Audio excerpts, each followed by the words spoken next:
My girlfriend, Rose, and I have been together for 4 years and she is 5 months pregnant with our first child. My mom seemed to really like Rose, or at the very least tolerated her, but after we announced that we were expecting, something definitely switched in her. She has become extremely rude and disrespectful towards my girlfriend. She makes passive-aggressive comments at every chance she gets. I've had to take a step back from my mother until she fixes her behavior. Rose had gone to visit her family who lives far out of town. It was a very last-minute trip, and she drove herself to the destination and back. Unfortunately, at around 6 p.m., her car broke down and she was forced to pull over. Fortunately, my brother, Chris, who's great with cars and lives about an hour and 1/2 from where Rose was stranded, was willing to pick her up and sorted everything out. I was out of the country, so I'm grateful that my brother sorted everything out for her. Chris moved back in with my mom about a year ago. Obviously, the situation wasn't the best, especially considering the tension between Rose and my mom that exists for no particular reason. But I hoped my mom could put her pettiness aside for at least a night. It was too late for Chris to drive Rose back home, so my brother told her that he would drive her back tomorrow morning. An arrangement that my mom seems to not like, but one that she managed to keep her mouth shut about, my girlfriend tells me. Rose helps prepare dinner, wash up, and actually engage in a decent conversation with my mom for the first time in ages. However, they mostly avoid each other. Chris goes to bed earlier, leaving my mom and Rose.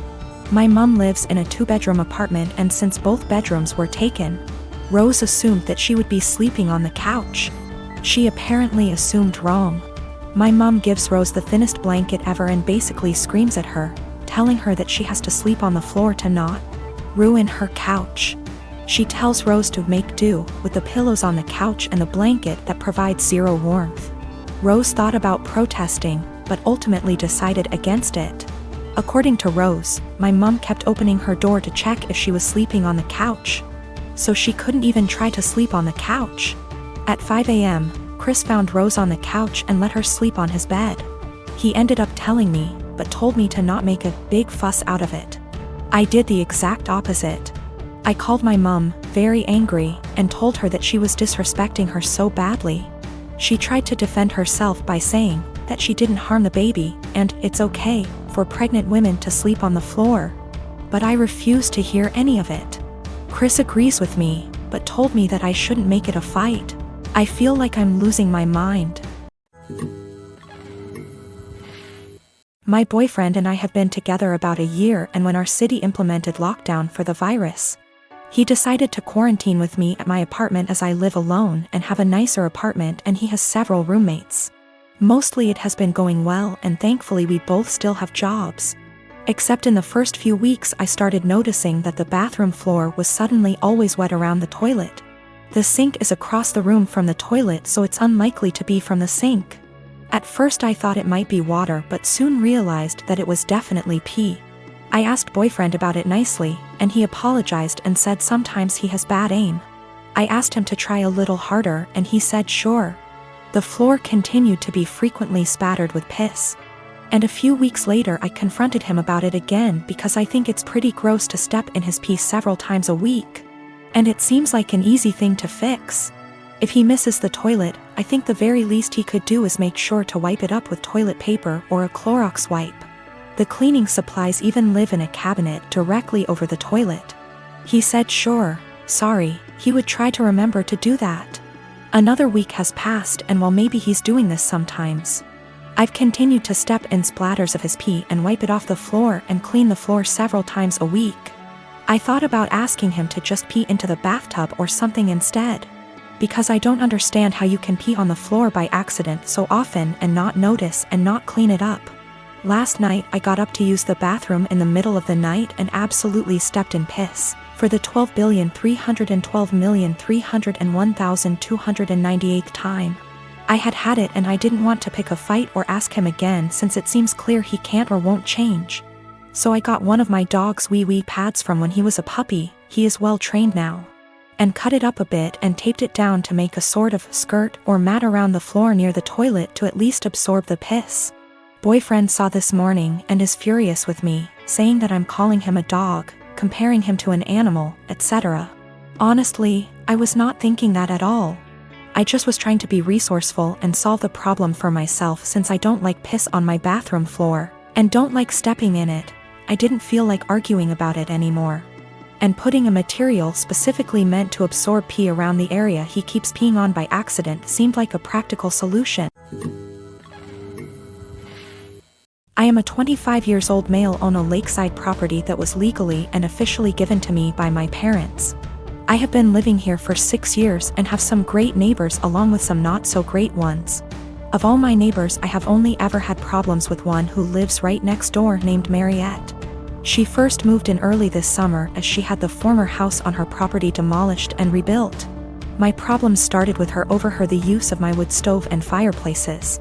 With the temperatures getting colder, I have started to use them daily. My house is not equipped with any form of heating outside of the wood stove and a fireplace. This means that from fall until spring I will constantly have them going to keep my place warm. My family never outfitted the home with anything better because it was for weekend trips and we would winterize and leave it when things got cold.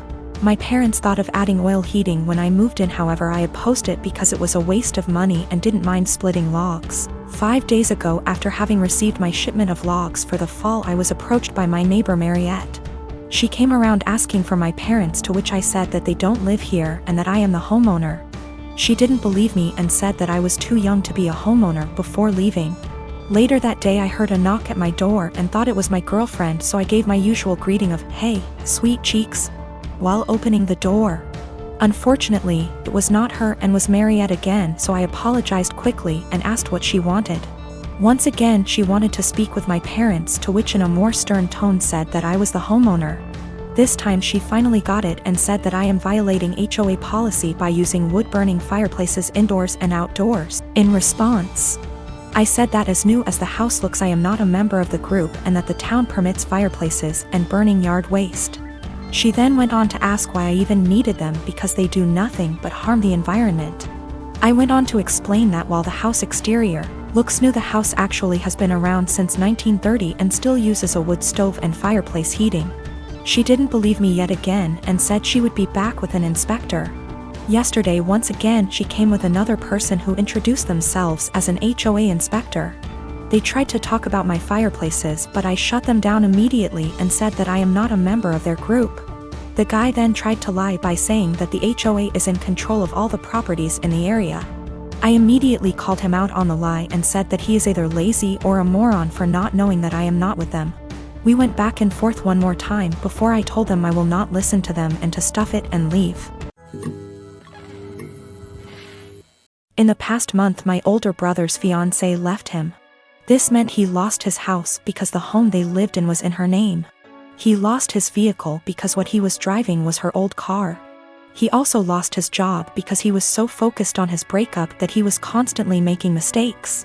He moved in with our parents who live about 5 minutes away from my husband and I. I do have a lot of sympathy for him. He literally has nothing, no home, no car, no job, no relationship.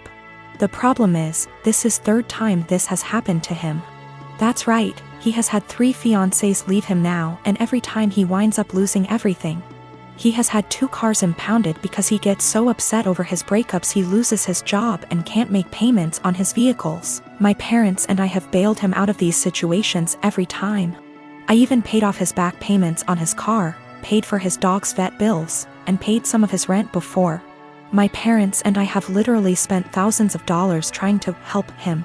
Each of the past 2 times he winds up moving back in with my parents who are in their late 60s. While we pay for everything for him, whenever he goes through a breakup he becomes a total jerk. He spends every weekend with his friends out camping or vacationing. How he pays for it I have no idea. After the second fiancé he took a trip to Fiji with his friends but couldn't afford to pay his rent. He mostly ignores me unless he needs money, which, during this breakup I am refusing to help him out at all. The worst part is he treats my parents like garbage. If they ask him questions like, "Have you been looking for a job?" he will yell at them. He has no problem eating the food they provide for him and living in their house rent and utility free. And driving my mom's brand new car, which she got because he totaled her last car, but makes them absolutely miserable. My mom told me he will yell at them, call her stupid, trashes their house, sleeps all day, and leaves the care of his dog up to them. Every time I see my mom lately, it's obvious that she's been crying. The most recent event took place on Sunday. In an attempt to get him out of the house for a while, I offered to take him out in our boat. He seemed super excited about it, and when he's excited, he can actually be a lot of fun to be around. He tells me he's hanging out with friends but will be back in town Sunday afternoon. Sunday afternoon rolls around and he's nowhere to be seen. I get a text around 6 p.m. that he's decided to go to a local tourist destination with all his friends. They are going to tube down a river. I'm bummed because I was honestly looking forward to it, and because my brother has once again chosen his friends over his family.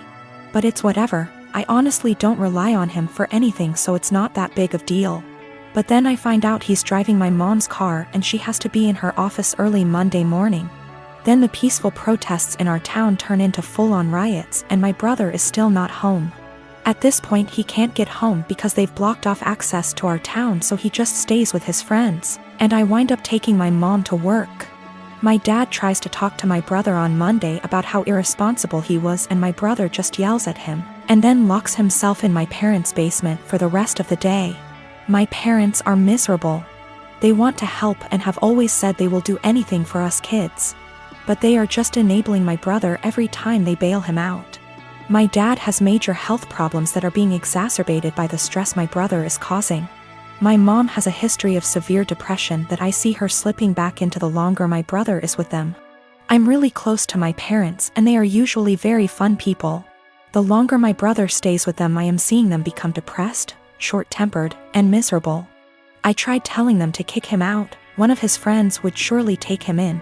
But they insist that they don't want to leave him homeless. I can't convince them to kick them out, but is there anything else I can say or do that might get my brother to get his head out his ass and get a job? How can I get my brother to see his behavior towards my parents is unacceptable? It just sucks.